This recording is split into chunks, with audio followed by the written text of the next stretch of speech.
tahun sebelumnya dengan pengajuan anggaran atau APBN yang telah disetujui DPR. Sehingga bagaimana mungkin program kerja pemerintah tersebut dikait-kaitkan dengan kontestasi pemilihan presiden dan wakil presiden tahun 2024.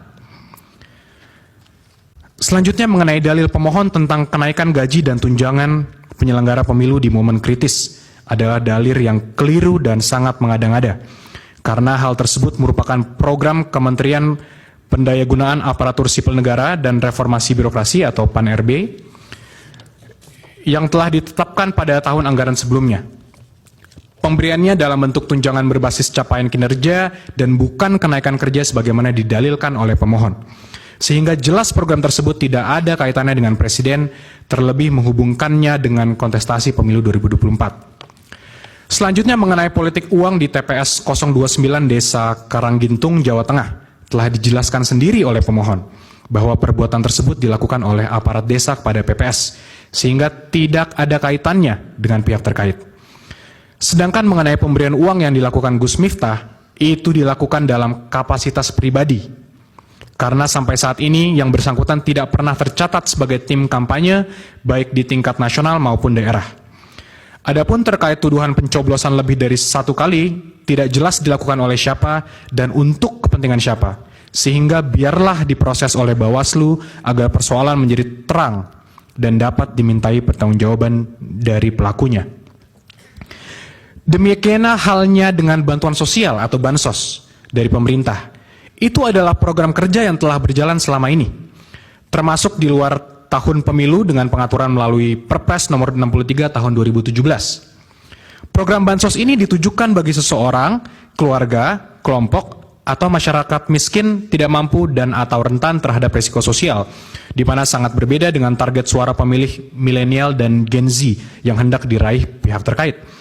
Untuk lebih jelasnya kami uraikan program bansos yang selama ini digulirkan pemerintah sebagai berikut.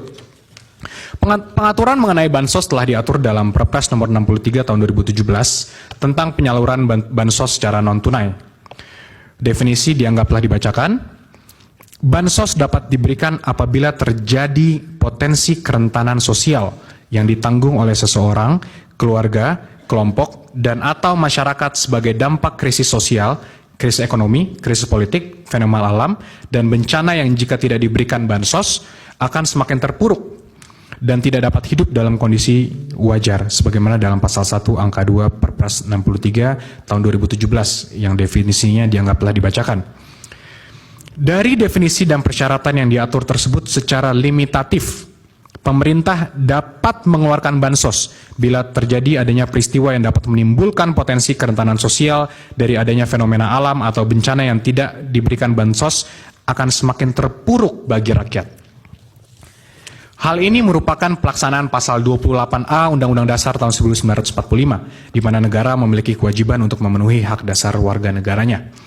Selanjutnya berdasarkan pada data BNPB, Indonesia mengalami fenomena alam dan bencana yang terjadi sebanyak 331 bencana banjir, atau sekitar 44% dari total kejadian bencana yang terjadi pada periode Januari hingga Maret 2023, yang berdampak gagal panen akibat banjir.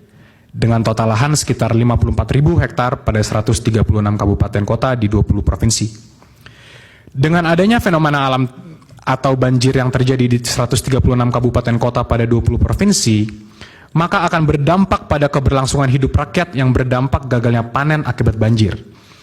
Presiden sebagai pemimpin tertinggi haruslah sensitif dan prihatin untuk secara tepat dan tegas untuk mengeluarkan kebijakan dalam bentuk bantuan sosial kepada rakyatnya.